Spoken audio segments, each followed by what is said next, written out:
अस्सलाम वालेकुम, welcome to my channel. This is me Azeem, I am your yoga trainer.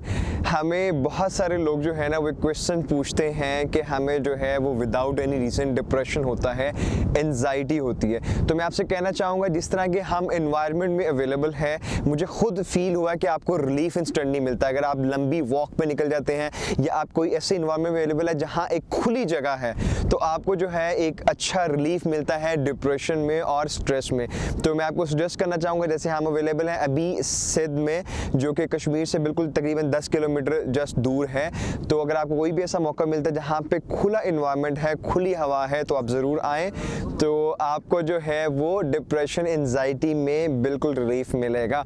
ठीक है, तो अगर आपको हम ज़रूर ऐसे इन्वायरमेंट में जाएँ और हमें ज़रूर फीडबैक दीजिएगा। वीडियो देखने का बहुत शुक्रिया। अल्लाह हाफ़िज़।